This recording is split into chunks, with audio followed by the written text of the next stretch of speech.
What's up, guys? I'm Guitar CFD and welcome to ARK Survival Evolved. I'm doing a special series right now on surviving the ARK in single player. When this game started out, it was very difficult to play in single player, and I personally, I don't have a ton of friends that play games like this, and I don't really like going on public servers because I like to avoid the griefing, and I'm not a big PvP type of guy when it comes to these types of games. If that's you, that's great. But I think even if that is you, I have some tips and tricks that might help you out, because I think even on a public server, you're going to spend a lot of time playing on your own, doing your own thing, and some of these things that I've learned can help you out. But when I'm starting out in this episode, I want to talk about getting started, and I'm going to gear this towards playing in single player, because there's some things that you can do to make the game easier on yourself. We're going to start out on this screen. This is where you will start out every time. When we start out here, let's talk about some things. We'll just start right here. Your difficulty level. Your difficulty level is going to regulate the level of dinosaurs that are available in your world. When you first start out, it won't be all the way at the max, which is where I have it now. When I have it maxed out, that means I can have dinosaurs right now up to level 120 spawn in my world. They're not very common, but they're not extremely rare either. You'll see them every once in a while, and you know, they're pretty impressive when you can get a perfect tame on them. And here we have just a few other just options that you can check. Allow the third-party camera, which if you use your mouse wheel and scroll back, you can play in from a third-person perspective. Allow flyers to carry things in PvE. That means you can grab things with their feet. Let's see. Disable structure decay in PvE. Things like thatch roofs will decay over time, and you need to repair it, and you can disable that. I haven't disabled it for myself, but you can. Hardcore mode. I haven't played in hardcore mode, but I assume that playing in hardcore mode is a lot like it is in Minecraft, where you play it and then your world, if you die, your world gets deleted.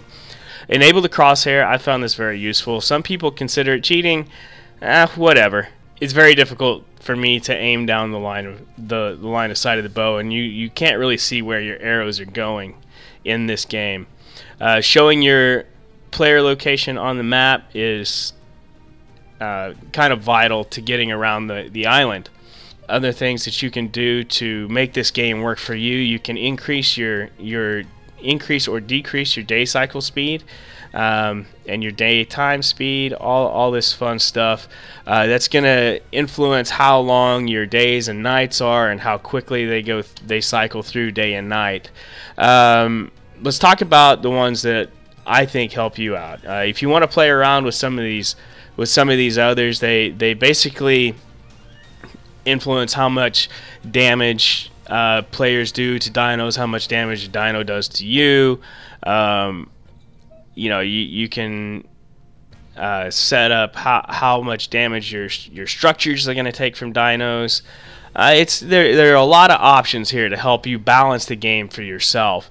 But let's talk real quick about the XP multiplier. Right now I have it set on 1.5. When I started out the game, I had it set on 3, and I'll be completely honest with you, setting it on 3 was crazy fast gaining levels. You might want to do it. I rolled it back to 1.5 times because I found that I was breaking into new things before I had time to explore the new things that I had just unlocked. Taming speed. This to me is the most important thing to adjust in single player. On normal taming speeds, things like brontosauruses and T-Rexes can take, and a Spino can take upwards, like longer than 10 hours. A normal, like on an official server, a level 104 Spino, like I tamed in my single player series, would have taken me 14 hours plus to tame with raw meat, which is what you're going to start out taming with, because you're not going to really have the ability to get a bunch of prime meat to tame with in the beginning. Also, take note of your harvest amount. You should probably up that just a little bit, because especially if you plan on building it all, because it will take a long time to gather resources in order to use. I do believe that's the last one that I want to cover. Yes, that's the last one that I wanted to cover. By all means, feel free to mess with the rest of these. These are all here for you to balance the game, to make it more enjoyable for yourself, and at the same time keep some challenge in it for yourself. So I'm going to get the game started itself, and then we're going to talk about some basic gameplay. Okay guys, now we're in game. As you can see, I'm sitting here in my single player world because quite honestly I haven't figured out if I can start a new world without destroying this one, and I don't want to take that chance. I've done a lot of work here. So let's talk about some basic gameplay here. Just like any first-person shooter or Minecraft, if you're coming over from Minecraft, you'll control your player with AS, D, and W. Forward will be W, backward will be S, strafe to the left will be A, and strafe to the right will be D. You can use your melee attack by using the left mouse click button. And one other important keystroke to remember is accessing inventories. Anything that has an inventory you can access by pressing the F key, which makes it handy. The other way to access this is if you follow if you read the directions there, you'll see it says E to light the fire, which I can light or put it out pushing E, or I can hold it to get more options. I can light the fire, access the inventory, or demolish. So you can do that, but I find it easier just to press F.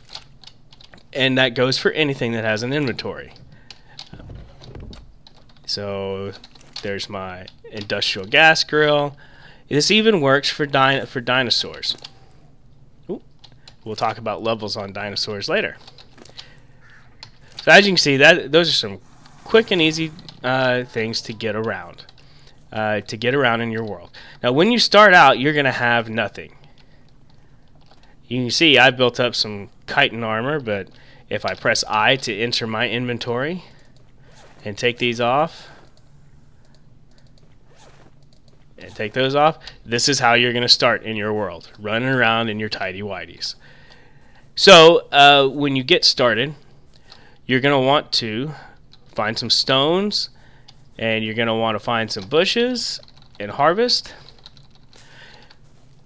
And this is going to be how you start out your game. This is going to be how you start gaining levels and resources. You're going to run around, you walk up to a bush or a stone that's on the ground, and just press E until it's destroyed. Usually with bushes it's 3 times. See, here's a new bush, so I'm going to do 1, 2, 3, and there it goes. Now to access your inventory, you can press I, which means you're reaching all the way across the keyboard, and it will show you everything that you've gathered. I'm going to put my stuff back on real quick just so I can keep track of where everything is. While we're in the inventory, I'll go ahead and talk about some things here. You can, well, let's go to a different inventory. Let's go to a dino for a second, and I'll show you how to move things around. So we'll go up here and we'll press F. Oop, I can upgrade him. I'll do that later. Let's take the major berries for instance. I want to move them into him by shift and dragging into my own inventory. I can split the stack by single clicking or by double clicking on the stack. I can move 1. By shift double clicking I can move 5, and I don't believe that control does anything. No, it doesn't. Yeah, okay, so that if you control drag, it moves 1. And then if you want to pick up the entire stack and move it over, you can do that as well. You just click and drag. Now, one important thing to keep in mind, and I'm sure I will talk about this later, that if you look at my spoil timer here, it says 8 minutes. If I move it over here, it says 31 minutes. You get about a 4-time increase by moving things into dinosaurs and out of your inventory. So let's go ahead and put those Majo berries in there because he likes those. Okay, one other thing to talk about in the inventory is to drop things. You can drag right here to where you're hovering over the drop items, or you can just hover over the item in your inventory that you want to drop and hit the O key, and that will drop it. Okay, real quick though, if you notice, I is a very far is quite a ways away from where your hands are centered on the keyboard. So if you want a quicker way to get into your inventory, if you press V, it'll bring up your craftables menu, which when you start out will look, well, it will look nothing like this, because when you start out, you will only have the ability to craft a pickaxe and a torch, I believe, is what you start out with. But you can hit V and it'll bring up your craftables menu, and then you can just click over to your inventory items. So there's a quick way to kind of circumvent what's going on. You know what? While I have this up, let's go ahead and talk about some other things in your inventory screen. As you can see over here, this is where you will have all of your this is where you will have all of the items that are in your inventory currently. And you can hold quite a bit, and you're limited by how much you can hold by your weight. So let's talk about your stats real quick. You have your health, which will start out at 100. Just about all of your stats will start out at 100. As you can see, I've increased mine quite a bit. My player level is completely maxed out at this point.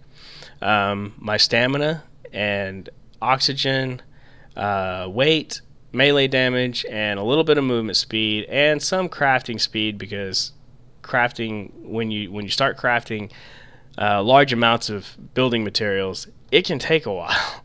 But you know, just like any game, you're gonna understand that your health is going to be, when this side of it reaches down to 0, you die. Okay, when your stamina runs out, and let's see if I can run out of stamina. Your stamina is basically how long you can run or swing a tool, and you can see on the right side over there, there's a little lightning bolt, and as I'm running, the energy is draining out of that lightning bolt. It's going to take me a little while to run out of stamina. This is why I boosted it up. I like to be able to get away from things. So, any minute now, I'm going to run out of stamina, and you will see what it looks like when that happens. There we go. We're out of stamina. Now I can't run anymore. Now that'll happen to you a lot faster when you start out. Okay, so a couple other things to talk about in the inventory. To move things down to your hotbar, you can just click and drag. It's the easy way to do it. And to access things in your hotbar while you're outside, it's just hitting the corresponding number on the top of your keyboard. Unfortunately, the number pad doesn't work. But if you have something in your hands currently that you want to drop, you hit the Q button, and it will put it back in your inventory, but you won't actually drop it. Which is helpful sometimes, because if I'm walking around with, say, my pike, I can't harvest stones. See, equip fist or torch to use or harvest. And the torch is something, is the one exception here, that you can have the torch in your hand and pick up a stone. Or you can pick up berries, your pick.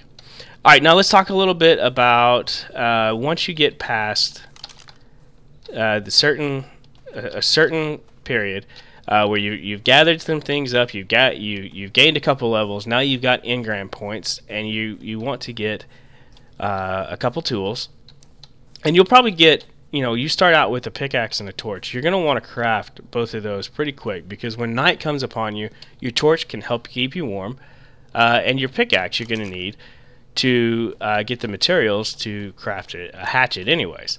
Now I'm using metal tools, So I get, and I'm using really good metal tools. We'll talk about blueprints in a later episode. But as you can see, when I hit the rock with the pickaxe, I get metal, flint, and stone. You're not going to start out getting metal. When you use a stone pickaxe, you're going to get flint and stone mostly. Then you can use that flint to craft a stone hatchet. Now, if you notice, when I hit wood with my pickaxe, I get mostly thatch. I got 43 thatch and 5 wood. Now, if I hit it with my hatchet, I get 36 wood and 9 thatch. Now, the same concept goes to stone. Remember, I got mostly flint and a little bit of metal and a little bit of wood, or a little bit of stone. Now, when I hit it with my axe, I get mostly stone. You'll get a little bit of metal every once in a while when you hit it with your hatchet, but it's pretty rare. And now the same thing applies to getting things from animals, which I don't know if I'm going to be able to find anything close by. Let me see if I can find something to kill on camera, and I will show you the differences in your tools when you use them on animals. Okay, here we go. I found, oh, and I'm out of stamina already. It's alright, it doesn't take me that long to build it up. So you're gonna want to equip a weapon, which early on you'll be using spears. Now, I was lucky and he was stuck in a tree. Now, typically when you fight these guys, you're going to want to go from side to side. If I hit this guy with my pickaxe, I get mostly meat and some hide. Now let's kill this Carbonimus here. Alright, now we killed him, and we're going to hit him with the axe, and you'll see that we get mostly hide. So you want to use your pickaxe to gather meat and your hatchet to gather hide. Now keep in mind my levels are turned up to about 4 times, and I'm also using some more advanced tools than you'll start out with. But the same concept applies. You want to make sure that you use the right tool for the right job.